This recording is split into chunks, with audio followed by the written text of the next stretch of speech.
taken by India since the budget session which ended on 6 April 2023. The period witnessed several crucial high-level diplomatic engagements, including interactions of the Honorable President, the Honorable Vice President, and the Honorable Prime Minister with foreign counterparts in India and abroad. I myself visited a number of nations, as did our ministers of state. And we received many of our foreign colleagues here in India. Through these efforts at multiple levels, we were able to advance our national objectives and interests in a volatile and uncertain world. In terms of the diplomatic engagements of the Honorable President, she hosted the King of Cambodia from May 29 to 31 on his first state visit to India. This marked the celebrations of the 70th anniversary of the establishment of diplomatic relations between India and Cambodia. Honorable President was the chief guest of the celebrations commemorating the 150 years of arrival of Indians in Suriname in Latin America in June. She was conferred Suriname's highest distinction, the Grand Order of the Chain of the Yellow Star. Speaker Sir, I think this is a matter of pride for all Indians.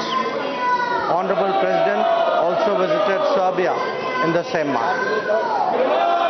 Honorable Vice President visited the United Kingdom on May 5 and 6 to attend the coronation ceremony of King Charles III. He interacted with various leaders, including the presidents of Germany, of Israel and Brazil. He also met Indian students and diaspora members. In June, Honorable Vice President engaged his counterparts in Zimbabwe and Gambia in New Delhi and received the Deputy Prime Minister of the DRC, Democratic Republic of Congo. During this period, Honorable Prime Minister visited 7 countries, and each of these visits, Speaker Sir, is notable and should be appreciated by all members of the House. Bilateral visits were made to Australia, to the United States, Egypt, France and UAE. Prime Minister participated in the Quad and the G7 meetings in Japan, and he co-chaired the 3rd FIPIC Summit in Papua New Guinea. He also hosted the Prime Minister of Nepal and the President of Sri Lanka in New Delhi. So, the official state visit to the United States of Prime Minister Narendra Modi from June 20 to 23 was only the second by an Indian Prime Minister. He was also accorded the rare privilege of addressing the joint session of the US Congress for the second time. He is the only Indian Prime Minister to have done it twice. In Washington, D.C., Prime Minister was given a formal state welcome at the White House. As a special gesture, the US government had invited nearly 8,000 members of the Indian diaspora to witness the arrival ceremony. Prime Minister held bilateral talks with the US President on June 22nd. President Biden hosted both a state dinner and a private dinner in honor of the Prime Minister at the White House. The Prime Minister interacted with CEOs of tech companies individually, as also in a round table that he and President Biden co-chaired. He invited them to strengthen their presence in India and their operations here. Prime Minister addressed young entrepreneurs and participated in a skill and innovation meeting along with the First Lady, Dr. Jill Biden. Sir, this was truly a path-breaking visit, and I would like to highlight the key outcomes which are reflected in the joint statement. They are: 1. Both sides agreed to augment technology cooperation, especially through the initiative for critical and emerging technologies, which focus on artificial intelligence, semiconductors, space, quantum, and telecom. India was included as a member in the Mineral Security Partnership, which aims to accelerate the development of critical energy mineral supply chains. 2. Under a Defence Industrial Cooperation Roadmap, the defence industries and startups of both countries announced their intent to engage in co-production and other activities. A US company, GE Aerospace, announced that they would manufacture jet engines in India through the transfer of technology to I.N.D.I.A Aeronautics Limited for our light combat aircraft production. So this is a very, very important outcome. It has been our effort as a country to try to get engine manufacturing for the last 40 years. So to get this during this visit is truly something which the country should appreciate. 3. The Indian Space Research Organization, ISRO, signed the Artemis Accords with NASA, the US National Aeronautics and Space Administration, for cooperation in civil exploration of outer space for peaceful purposes. NASA and ISRO announced that they would cooperate in human space flight and launch a joint effort to the International Space Station in 2020. 4. The two countries resolved 6 outstanding bilateral trade disputes in WTO through mutually agreed solutions. This is a very unusual, very exceptional way of resolving trade matters, and again, sir, is something which the House should note and appreciate. The two countries agreed to strengthen collaboration between our respective SMEs and to boost innovation linkages.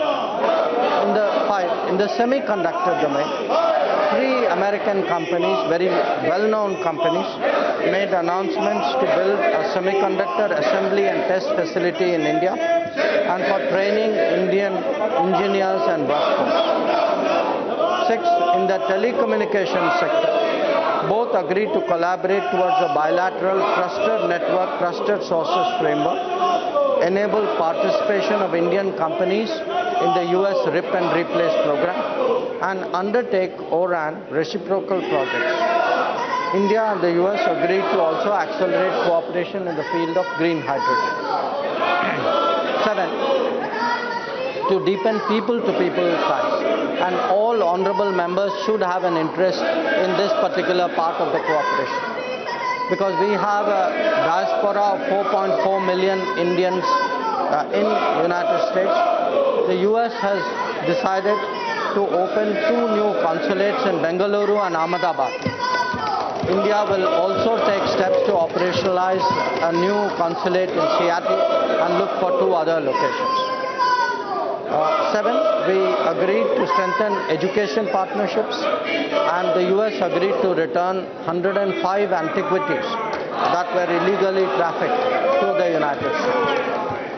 9. Given our shared vision of free, open and inclusive Indo-Pacific, we agreed to commence an Indian Ocean dialogue, and the US will support our Indian Ocean, the Indo-Pacific Oceans Initiative.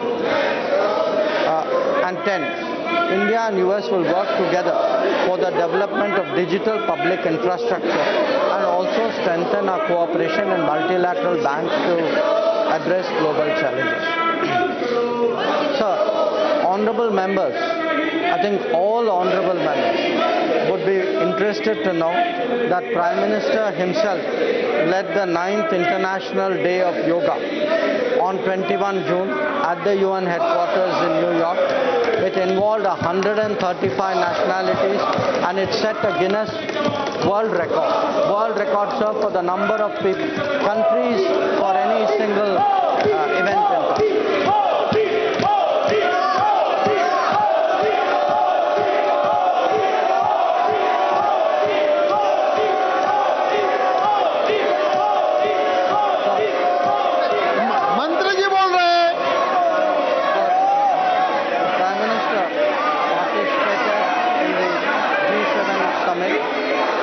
Leaders meeting in Hiroshima on 20 May 2023. At the Quad meeting, the leaders reviewed recent developments in the Indo-Pacific and discussed opportunities for Quad to work further on its priorities. They released a Quad leaders' vision statement.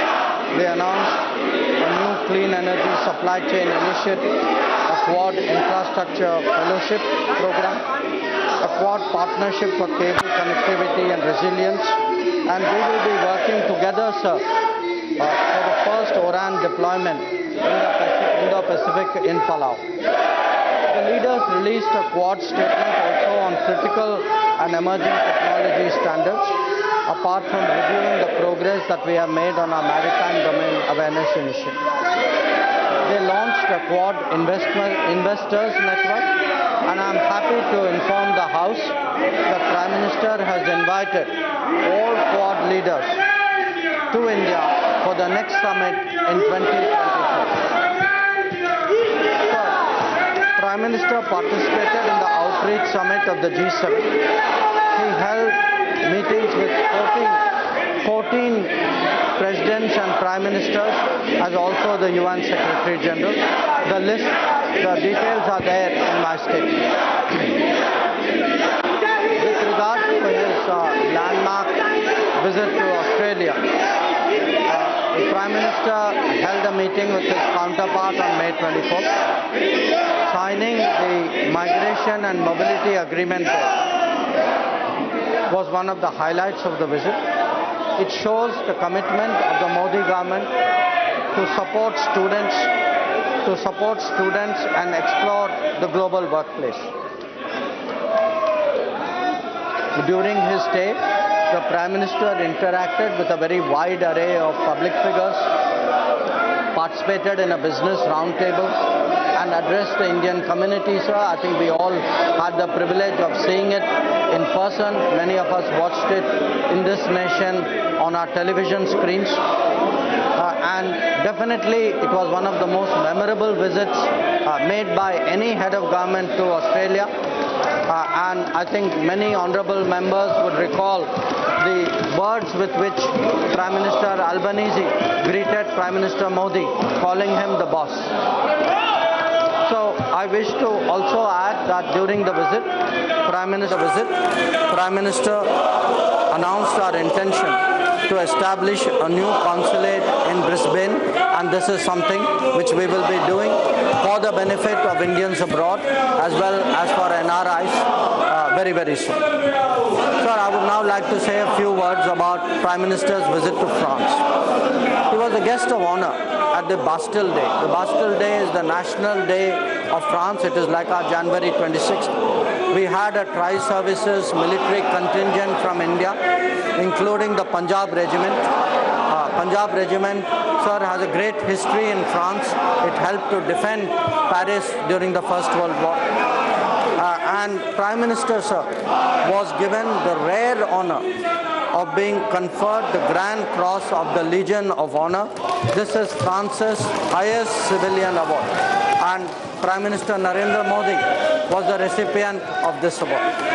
He held meetings with the President, the Prime Minister, the heads of the two chambers of the Parliament, with CEOs of Indian and French companies, and we announced the setting up of a new consulate in Marseille. We also released, sir, a vision document about our strategic partnership that goes on till 2047. On his way back, Prime Minister visited the United Arab Emirates. In Abu Dhabi, he held talks with Sheikh Mohammed, the President of the UAE, and it resulted in three very important outcomes: the trade settlement in our national currencies, the interlinking of payments of central banks, and the establishment of a campus of IIT Delhi in Abu Dhabi. Prime Minister received the President-designate of COP28 because we will have a very notable role to play at that gathering. A month before this visit, sir, Honorable PM paid a state visit to Egypt. It was the first bilateral visit by an Indian Prime Minister in 26 years. He held talks with the President of Egypt, and we elevated our ties to a strategic partnership. We signed agreements in agriculture, in preservation of monuments, archaeological sites, in competition laws. We announced direct flights between Delhi and Cairo, and a center of excellence of IT in Cairo. In a special ceremony, sir, this should be a matter It should be a matter of great pride for all Indians, for all members of this House. Prime Minister was conferred the Order of the Nile, which is the highest state honor of Egypt. Another notable development, sir, during this period was the co-hosting of the third summit of the Pacific Islands Forum, jointly with Papua New Guinea on May 22nd. Prime Minister was received with great warmth, with great courtesy when he arrived in Papua New Guinea. And sir, I think all members would have seen how the Prime Minister of Papua New Guinea paid his personal respects to our Prime Minister in a manner in which so traditional in India. And I think it speaks great volumes today of India's standing, of Prime Minister's standing in the world.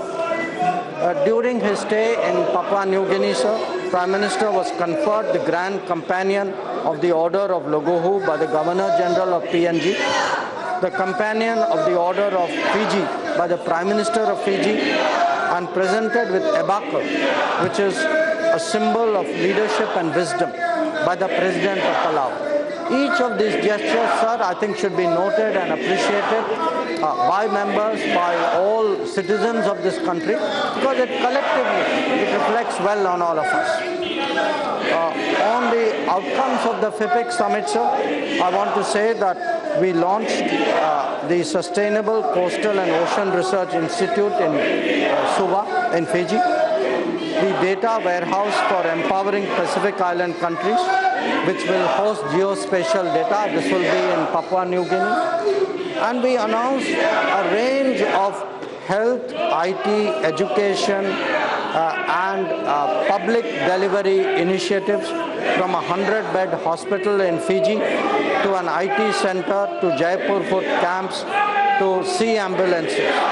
So our development partnership today is something which is making a very deep impact among the countries of this region.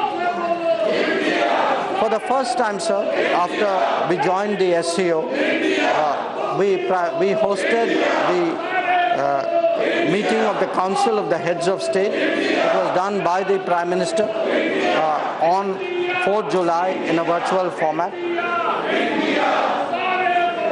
They adopted the New Delhi Declaration and 2 joint statements on countering radicalization and cooperation in digital transformation. I would like to inform you, sir, that during our presidency, we hosted 15 ministerial visits, over 130 institutional meetings. With the focus, the theme for us was secure, which was an acronym that signifies our priorities. I would now like to talk, sir, about our neighborhood. Engagements with immediate neighbors have been prioritized after the Modi government came into office in 2014. 2 prominent visits were those of the Prime Minister of Nepal and the President of Sri Lanka. Prime Minister of Nepal paid his visit from May 31 to 3 June. He and the PM participated in virtual groundbreaking ceremony of 6 projects, including integrated checkposts, railway lines, petroleum pipeline facilities, and transmission lines. They witnessed the handing over of the Kurtha-Bijalpur section of the railway line. I know many members would have an interest in that.